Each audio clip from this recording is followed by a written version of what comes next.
Yo estaba leyendo la Biblia hoy y estaba estudiando el capítulo 32 del libro de Éxodo. Y esa es la historia, ¿verdad?, del pueblo de Israel cuando estaba esperando por Moisés. Moisés había llegado al monte, ¿verdad?, donde el Señor, el monte Sinaí, y ahí se fue a hablar con Dios. Y ahí estuvo un tiempo hablando con Dios y recibiendo los mandamientos de Dios. Y como ellos no podían subir allá, ¿verdad?, porque era prohibido que subieran a ese monte, porque ahí estaba Dios. Y como aquel pecado de Adán y Eva no los separaba, separaba al hombre de Dios, aquel que se atreviera a llegar a donde estaba Dios, pues si llegaba con pecado moría en el instante. Nadie podía estar donde estaba Dios por ese pecado. Pues solo Moisés se le había permitido estar ahí y ninguno de ellos podía subir a ese monte. ¿Y qué pasa? Que Moisés tuvo un tiempo largo ahí, un tiempo largo. Y pasado el tiempo, ¿verdad?, la gente, a ver que no bajaba Moisés, empezaron ellos a murmurar y a quejarse, ¿verdad? Y vinieron, ¿verdad?, a donde Aarón, el hermano de Moisés, que, bueno, fabricaba su trabajo antes era ¿verdad?, de hacer imágenes y fabricar, era lo que trabajaba para los egipcios, haciendo las imágenes de ellos. Y fueron, ¿verdad?, donde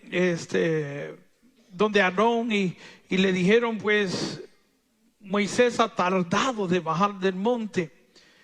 Anda, haznos dioses, dice así, que nos guíen, porque no sabemos qué le ha pasado a este Moisés que nos ha sacado de Egipto. Mira, mi querido hermano, yo leo eso y yo entro como en shock, ¿verdad? Porque yo digo, wow, cómo de incrédulo es este pueblo. Si vamos a mirar los más grandes acontecimientos hechos por Dios, los milagros más grandes hechos por Dios, tenemos que ir al Éxodo. Ahí de forma milagrosa, Dios convenció al faraón que no tenía otro remedio que dar libertad al pueblo de Israel. ¿Qué no hizo Dios para convencer a este hombre? Hizo caer fuego del cielo, trajo pestes, convirtió el agua en sangre, convirtió un bastón en una serpiente. Bueno, ¿qué no hizo Dios? Al final, pues, envió la misma muerte, ¿verdad?, para matar todo primogénito de los egipcios. Cuando el faraón vio que no podía pelear contra este Dios, pues le dio libertad al pueblo de Israel. Y ellos vieron la mano del Señor. Ellos vieron cómo Dios los sacó de ese lugar. Y ahora van en camino hacia la tierra prometida. Ellos también van a experimentar cómo Dios, dice la Biblia, que provocó al faraón, ¿verdad? Lo enfureció de tal forma de que el faraón decidiera ir detrás de los egipcios. Y lo hace porque todo lo que Dios comienza lo va a terminar. Dios nunca deja nada a mitad de camino. Amén. Mira a la persona que está a tu lado, dile, Dios no deja nada a mitad. Dile, lo que comenzó lo va a terminar. Amén. Pues sabía Dios que a donde iban a ir ellos estaba muy cerca. La tierra de Canaán, eso estaba cerca de Egipto. Y era un salto, dar la vuelta al mar y ahí llegaban a donde ellos iban a estar. Y sabía que tarde o temprano la necesidad, ¿verdad?, de estas personas de construir sus monumentos, sus pirámides, pues la necesidad los iba a llevar en busca de estos hombres, de este pueblo de nuevo, ya que ellos eran los esclavos de ellos y lo fueron por más de 400 años y fueron ellos los que construían las grandes pirámides de los faraones. Pues Dios sabía que tenía que terminar con esta amenaza. Pues ¿qué hace Dios? Provoca, ¿verdad? El corazón del faraón, hace que lo convence que fuera, ¿verdad?, detrás del pueblo de Israel. Viene Dios y acampa el pueblo de Israel frente al mar Rojo para que se vieran atrapados. Y de repente viene Dios y abre el mar para que el pueblo de Israel cruzara de un extremo a otro. Ellos cruzaron y cuando los egipcios trataron de ir detrás de ellos, pues cerró Dios el mar y mató a todo el ejército de los egipcios. Ellos vieron todo esto. Ellos vieron cómo Dios los alimentaba, hizo caer el maná del cielo, hizo brotar agua de una roca. Ellos vieron todo esto, ¿verdad?, de parte de Dios. Y porque Moisés tardó unos días hablando con Dios, recibiendo los mandatos de Dios, ya estaban ellos dispuestos a fabricar otros dioses y a creer en estos dioses para que estos dioses ahora los guiaran. Y yo me ponía a meditar en eso y yo decía, bueno, esta gente son unos miserables, ¿cómo se atreven a hacer algo así, verdad? Después de ver tanto que Dios hizo en la vida de ellos y así están actuando, qué mal agradecidos son esta gente. Y después me pude pensar cómo nosotros hacemos lo mismo. Cómo nosotros empezamos a fabricar becerros de oro. Porque eso fue lo que Aarón va a fabricar, un becerro de oro. Y tomaron todo el oro de todas las personas que estaban ahí, las prendas, las joyas, y lo derritieron todo el oro y fabricaron un becerro de oro. Crearon esa imagen y fabricaron un dios de mentira para que este dios ahora les guiara a ellos a donde tenían que ir. Y todo esto lo hacen por la simple razón que no sabían esperar en Dios. Que no pudieron esperar en Dios. Pero no nos vayamos tan lejos. Esto es una historia del Viejo Testamento. Vamos al Nuevo Testamento y si vas al Evangelio de San Mateo, capítulo 14, está la historia de los discípulos, ¿verdad? Que Jesús quería despedir la multitud que estaba ahí. Y le dijo a los discípulos que se montaran en una barca y empezaran a navegar a mar adentro. Y dice la Biblia que mientras navegaban se formó una tormenta, una tempestad que hacía difícil su navegar.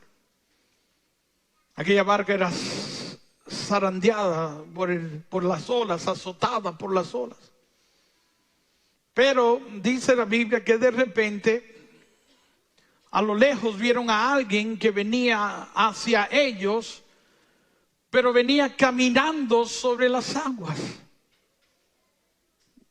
Yo siempre digo que esa es una de mis lecturas favoritas. Y el programa mío de radio se llama así, Caminando sobre las aguas. Y las aguas representan nuestros problemas. Yo no sé qué problema tú has traído en esta noche aquí o qué problema tú tienes, pero tu problema representa esas aguas. Y quizás tu barca está siendo azotada en este momento por esa barca. Y quizás violentamente como atacaba a la barca de los discípulos. Y dice la Biblia que de repente vieron a alguien que venía hacia ellos caminando sobre las aguas. O sea, si las aguas representan nuestros problemas, esa persona venía mostrando un dominio total sobre nuestros problemas. O sea, ¿qué te quiero decir con esto, mi querido hermano? Que por más grande que sea tu problema, Dios camina sobre él. Amén. Por más grande que sea tu problema, Dios tiene dominio total sobre ese problema. Por eso que tú no debes dejar que ningún problema te robe la esperanza en Dios. Amén. Dios camina sobre tus problemas. Pero nos cuenta el Evangelio que tan atrapados se van a ver ellos en su problema que ni podían reconocer quién era esa persona que venía caminando sobre las aguas. Uno gritó: es un fantasma. Pedro gritó: es un fantasma. Pero ¿quién más podía ser? ¿Quién más podía ser, mi querido hermano? Más unos minutos atrás, en aquella orilla, antes de ellos montarse en aquella barca, estos hombres que ahora ni reconocen al Señor, fueron partícipes de uno de los milagros más grandes hechos por nuestro Señor Jesucristo, donde Él tomó 5 panes y 2 peces, los bendijo y alimentó una multitud de 5,000 hombres, sin contar mujeres ni niños. Y creen los teólogos que esa reunión, porque no se contaban niños ni mujeres, esa reunión fue de 10,000 a 12,000 personas, o sea, haciendo el milagro más grande todavía. Pero en las manos de ellos ocurrió este milagro. Ellos tomaron canastas y entraron entre el pueblo, y el pueblo metía la mano en la canasta y sacaba peces y panes, peces y panes y peces y panes. Y dice la Biblia que todos comieron y todos quedaron saciados. O sea, de todas esas 10,000 y 12,000 personas que habían ahí, ninguno se quedó con hambre. Todos fueron alimentados. Y dice la Biblia que comieron todos, quedaron saciados y sobraron 12 canastas llenas de peces y panes. Yo siempre digo, hago la pregunta: ¿y qué pasó con esas canastas? ¿A dónde están esas canastas que sobraron? Pues ¿sabe qué? Inmediatamente que pasó eso, que todos comieron, Jesús quería despedir la multitud y le dijo a los discípulos: pues monten en esta barca y naveguen hacia el otro lado. Y me imagino, ¿verdad?, que estas canastas que sobraron ahora van en la barca con ellos. ¿Por qué razón van en la barca con ellos? Porque en el otro lado, al otro extremo, le esperaba otra multitud el Señor. Y ahora, para que no pasara lo mismo, ahora van preparados. Y la barca no solo están ellos, está llena. Hay 12 canastas de peces y panes que representan el poder de Dios, representan el testimonio. Pero mira lo que pasa con ellos, que cuando se ven atrapados en este problema, cuando se ven azotados por estas olas, no solo no pueden identificar quién era, ni reconocían a Jesucristo. Y unos momentos atrás estaban con Él, pero ahora están atrapados, se van en su problema, que ni pueden reconocer a Jesucristo en su vida. ¿Y sabe qué? Eso es una estrategia del diablo. El diablo a cada momento, mi querido hermano, nos presiona de esa forma, nos pone en situaciones así, con el propósito de que nosotros no reconozcamos a Jesucristo en nuestra vida, o que reconozcamos la presencia de Dios en nuestra vida. Él quiere, mi querido hermano, que tú te sientas sin Dios. Él quiere que fallemos a lo que dice Hebreos 11:6, que sin fe es imposible agradar a Dios. Porque para llegar a ser amigos de Dios hay que creer de que Él está. ¿Y cuántas veces nosotros no hemos dejado de creer de que Dios está en nuestra vida? Cuando llegan problemas, cuando llegan circunstancias en nuestra vida. ¿Cuántas veces hemos dejado de ver a Dios en nuestra vida? Cuando nos sentimos que nos estamos ahogando en nuestros problemas, ¿dónde está Dios en todo esto? El diablo, mi querido hermano, a veces nos pone así. En situaciones así nos arrincona contra la espada y la pared para que nosotros creamos de que Dios no está con nosotros, para que ni lo reconozcamos ya en nuestras vidas. Si yo le pregunto a ustedes, ¿cuántos de ustedes han visto la gloria de Dios en algún momento de su vida? Todos levantarían la mano. Y yo me atrevo a decir que la barca de cada uno de ustedes está llena de peces y panes. Pero tan atrapados nos vemos en nuestros problemas que, teniendo los milagros con nosotros, ya ni los podemos ver. Ya ni los podemos ver. Un fantasma, gritaron. Jesús tiene que hablarle, tiene que decir, ánimo, no tengan miedo, soy yo.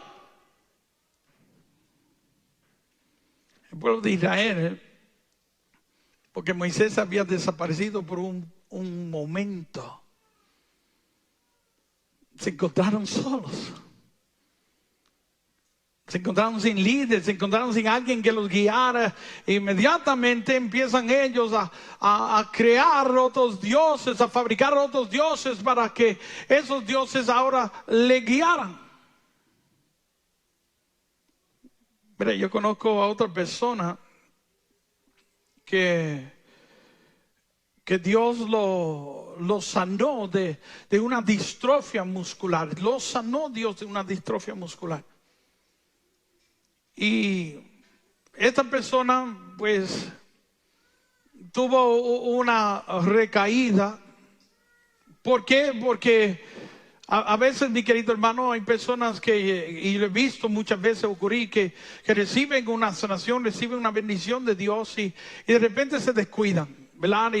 Y ya no oran como oraban antes, ya no ayunan como ayunaban antes, ya no van a la iglesia como iban antes y ahora empiezan a vivir la vida como si Dios no existiera en su vida.